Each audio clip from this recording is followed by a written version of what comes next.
So coming to this part of the forum, I imagine myself speaking on something. Sorry, I imagine myself speaking on a very different topic.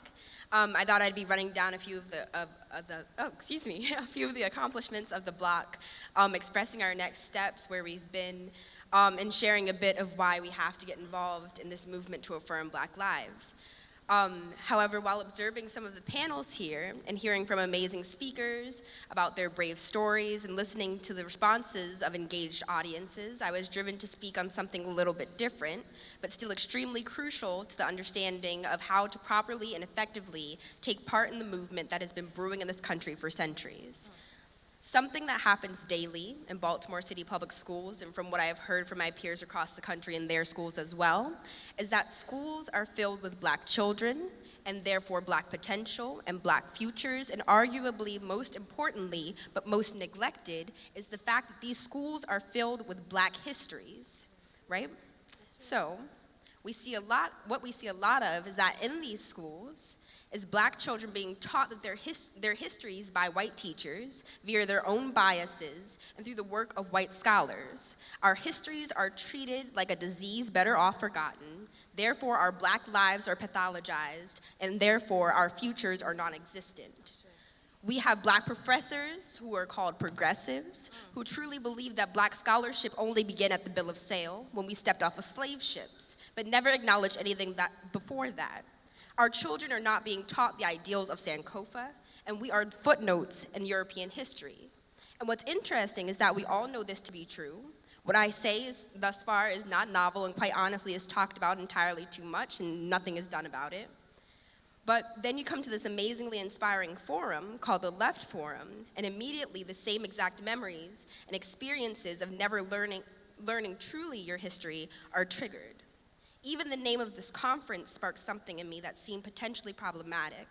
A quote from my mentor, Davon Love, from Leaders of a Beautiful Struggle, always says to me, a quote by John Henrik Clarke, seems amazingly relevant at this point in time, which is, the left and the right have us wrong.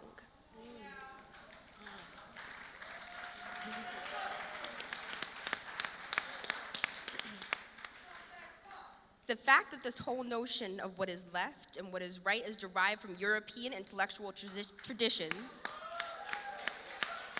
where, much like some of the things I saw here, was simply a lot of white scholars, fresh from the ivory tower, arguing over white solutions to Black problems.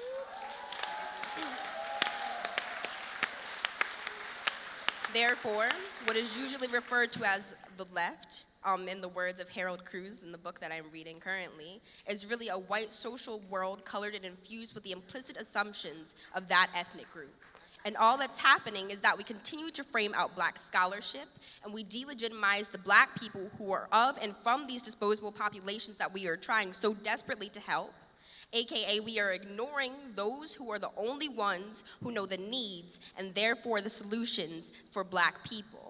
We are ignoring Black history, Black children, Black queer lives. We are ignoring Black women. We are ignoring Black disabled communities. We are ignoring the impoverished Black communities. To put it simply, we are ignoring the hashtag Black Lives Matter that is plastered all over your Twitter. And then you find that because you have been ignoring all of these populations, that you are solving issues that do not exist or solving in ways that are inevitably destructive. And then, if that's not problematic enough, I see myself and my brothers and my sisters becoming victims of a sort of negrophilia, a fetishization of our Black bodies and our Black struggle.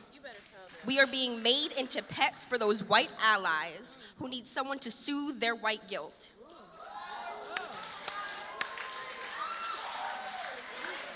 We see Black people being tokenized and wrapped up into the NPOs and the grassroots of all of these white allies, but who are only allowed to engage in politics in the ways that those whites allow. And if you haven't already seen this, this is already becoming a cycle. And for what purpose? For whites to obscure their guilt with rootless class discussions, and for whites to, on a very fundamental level, control the narrative of Black progress and politics. So all of this is to say simply that if we truly want to see change from this movement, then we need to listen to those who are from the communities who are struggling, listen to the young Black queer women, and then it's not enough to just listen, but to act, not for, not on the behalf, but with us. Stop making careers out of my struggle. Yeah. We need to engage and we need to stop engaging in the problematic spaces of the left and then critiquing the right as if both of the ends of the spectrum do not make racism and white supremacy even more insidious and hard to pin down and combat.